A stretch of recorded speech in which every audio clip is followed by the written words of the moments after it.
বন্ধু, মালয়েশিয়া আসছেন কতদিন হয়েছে আপনার? 3 বছর। আচ্ছা, 3 বছর তো।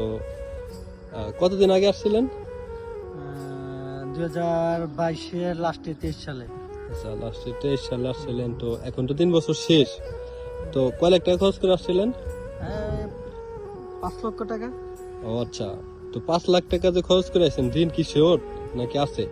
হ্যাঁ, ঋণ শোধ হয়েছে আজ থেকে 2 মাস আগে শোধ হয়েছে।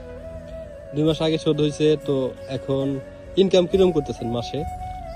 আলহামদুলিল্লাহ ভালো খাই, এতিয়া 50,000 টাকা পাঠান যায়।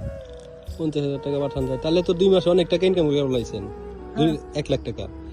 তো 1 লাখ টাকা ইনকাম করছেন, আপনি 5 লাখ টাকা খরচ করে আসলেন সেই ঋণ শোধ। তো সেক্ষেত্রে 5 লাখ টাকা শোধ করলেন, মানুষের থেকে ঋণ করে নিয়ে আসছিলেন, এই তো? আচ্ছা, ঋণ শোধ। তো মানুষের টাকা মানুষ নিয়ে নিছে। আপনি যে 3 বছর এই যে কামলাগিরি করতেছেন, কনস্ট্রাকশনের কাজ করতেছেন, রেস্টুরেন্টে কাজ করতেছেন, যাই করেন, কঠোর পরিশ্রম করে টাকাগুলো পরিশোধ করছেন, তো মানুষের টাকা মানুষে নিয়ে গেছে। আপনার কি লাভ? এই 3 বছর যে খাটলেন, আপনি যে 1 লাখ টাকা ইনকাম করছেন 2 মাসে, তো আপনার কত? 12 12 24 36 মাস। 36 মাস যে আপনি খাটলেন, এই খাটনির বেতন কই আপনার?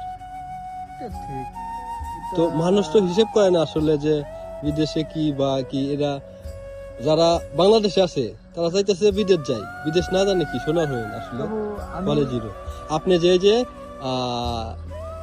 1 লাখ টাকা ইনকাম করছেন, এই 1 লাখ টাকা এখন ধরেন আপনি যদি আরো 4 বছর থাকেন, 4 বছরে কয় লাখ টাকা ইনকাম করবেন? ধরেন সাপোজ 18 লাখ টাকা 4 বছরে ইনকাম করলেন, তো আপনার এই 3 বছরের গড় হিসাব কিন্তু হইব এই 36 মাস প্লাস আরো 2 বছর থাকলে আরো হচ্ছে আপনার 24 মাস। তো 24 মাসের গড়ে যদি ধরেন 50 মাস হয়, তো 50 মাস কিন্তু এই 24 মাসে যে ইনকাম করবেন এটা গড় করতে হইব। তো আপনি মাস শেষে কয় টাকা পড়বো? 15,000 20,000।